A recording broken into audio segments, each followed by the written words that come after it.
Hey, what's up, everybody? Today we're gonna do a small mock draft roundup. The two guys we're gonna take a look at their mock drafts. Josh Norris from Roto World, and then also Mel Kiper's that he released here just a few days ago. His pick. So these two guys, they picked two guys that are, there's a lot of people talk about. You can almost say they're polarizing picks. Whenever these two names are brought up, there's a lot of discussion as far as, no, this isn't a fit, or yes, this is a fit, or that kind of thing. All right, so let's get to the first guy here. The first guy, well, before we do that, we can't forget, man, this is full-blown cap mode time, because with these two guys, we're talking defense, all right? And this is serious because we need defensive help, all right? So let's get to it. Let's get to Josh Norris's first pick, and he has TJ Watt. All right, so let's take a look at this video here real quick. Grouping of this mock draft, we see TJ Watt out of Wisconsin going to the Dallas Cowboys, and obviously the Cowboys have a need at safety and at cornerback after losing Barry Church, Brandon Carr, and Morris Claiborne in free agency. But I'd argue that a consistent pass rusher should still be their top priority.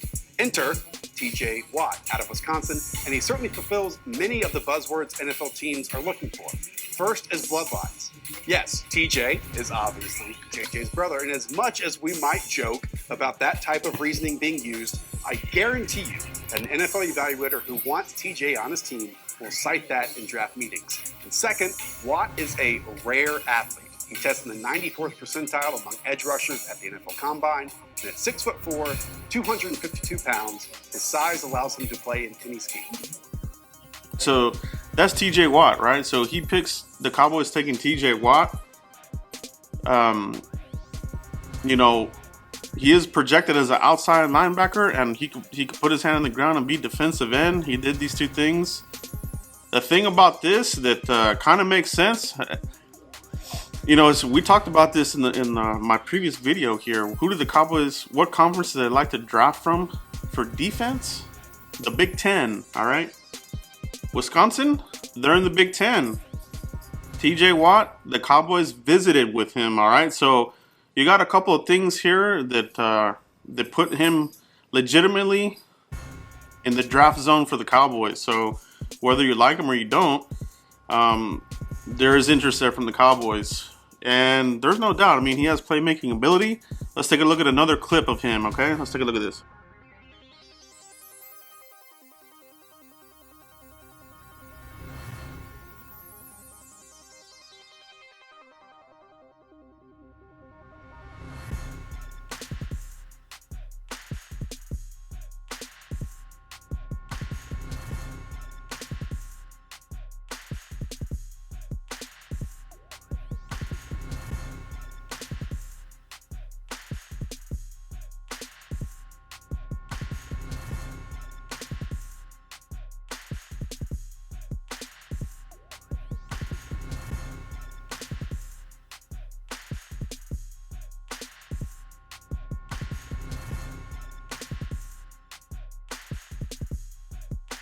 So, I mean, he is a playmaker, He does some things here. In my evaluation, he is 6'4", 245. He has reach, nonstop motor. That's a Marinelli thing that he likes. Good against the run. But like I've said before, he's had some knee surgeries. But he does have a number 3 spark. And that's another thing that we've been talking about in this draft journey. Cowboys like these sparky guys, right? So he's number 3, all right? So he's got a lot going for him for what the Cowboys like. Let me know what you guys think. What do you think about Josh Norris's pick here for TJ Watt? Would you like this pick? Would you not like the pick? Let me know what you guys think, all right? So let's get to Mel Kiper's pick. And this one is also another polarizing pick, all right? So who is it? Let's take a look here. Jabril Peppers, okay? Let's take a look at this clip here. Intriguing name is Jabril Peppers. Drawing a lot of debate. Where could he land? Where do you have him going? the wild card in this draft. I mean, you could put him mid-first, late-first, or drop him into the second round. I think he goes late-first. He's an explosive athlete, tremendous versatility. He's going to be a great return man. I think you look at the Dallas Cowboys. Splash pick, that would be. Certainly the safeties, a couple have moved on in free agency, Church and Wilcox. Now, all of a sudden, you get a guy who can come in, can help you in a lot of ways while he's learning and defining a role in that defense in the late first round to the Dallas Cowboys. Mel, the Panthers. All right, so that's Mel Kiper talking about Jabril Peppers. You know, the only thing about him, he's only had one interception. And when you're looking at a lot of these playmaking safeties, they have a couple more interceptions in their career. He only has one in his career. All right, now here's the wild card for you guys, right? Well, there's a couple of things here that could make this pick make sense. Okay, so Michigan, these guys are in the Big Ten. All right, so the Cowboys, they like Big Ten for defense. There's a need here at the secondary safety position. 5'11" though, I'm not sure that that's the size they're looking for. Could they make an exception? I think if a guy's a playmaker, at the end of the day, they will make an exception. So he plays good at the line, in the box. He would be a good safety in my opinion. He's versatile, very athletic, but they need to stick him in one position and let him thrive there. Okay, I wouldn't use him in how they did in Michigan, where he was a jack of all trades. Let him become a master at his trade in the secondary, right? Now, special teams, excuse me, he could probably still do that. He could probably still pull that off and do punt returns, kick returns. Surely he would be an upgrade over Lucky Whitehead. There's going to be competition there, you know. They brought in McDuffie. But with Jabril Peppers, he gives them some flexibility there, all right? So now here's the wild card I was talking about. Our secondary coach, Greg Jackson, he spent a year there. Well, I mean, he was with Harbaugh over there in the 49ers, and then followed him to the Michigan Wolverines, so as their DB coach. So he coached Jabril Peppers in 2015, so he knows him. He knows what he can do. So there's a connection here, you know. This could be a thing where Greg Jackson, our DB coach, says, hey, this guy can do this. He'll be an asset. Let's bring this guy in, okay? So he knows him. So let's keep that in mind.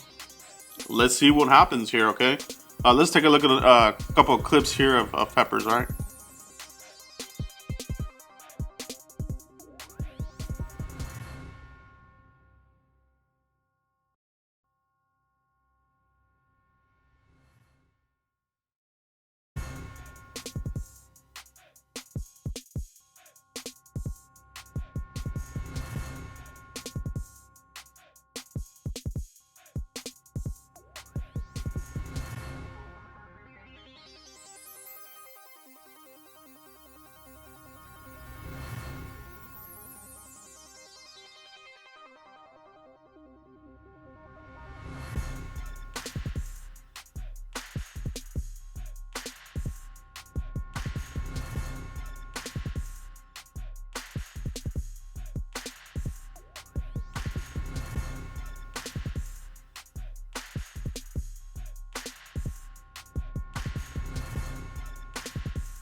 All right, so that's Peppers there. You know, a couple of clips there, just, you know, some hits. You know, he'll make tackles, he'll hit you, he'll make plays, force fumbles. He is a playmaker, you know. But let me know what you guys think, okay? If the Cowboys are 28 and our defensive ends are wiped out and they take Jabril Peppers, would you be mad? Do you prefer another safety? All right. So let me know what you guys think, all right, of these two mock drafts from Josh Norris and Mel Kiper. All right. Let me know in the comments. And that's it for now. Not much else going on in the news. It's kind of slow, but I want to get this video out. I think it's pretty cool information here, right? So, especially the intrigue with Peppers and our coach, Greg Jackson. There could be something there. But both of these guys are Big Ten guys. And like I said, the Cowboys, that's one of their go-to conferences. These guys could be legitimate targets, all right? So, yeah, that's that there. We found out that Fabian Moreau indeed tore his pectoral. So, he's having surgery, or he had surgery. So, he's on a 5 to 6 month recovery. He may not be ready for the season. Supposedly he might be ready for training camp, but we'll see. So what else do we have? I've updated some more prospect visits with the Cowboys. I'll have that link here in this video. It'll take you to the blog. It has a full list of updated visits. All right, so keep checking back at that. And that's it for now, guys. So we'll see you for the next video. Thanks, guys.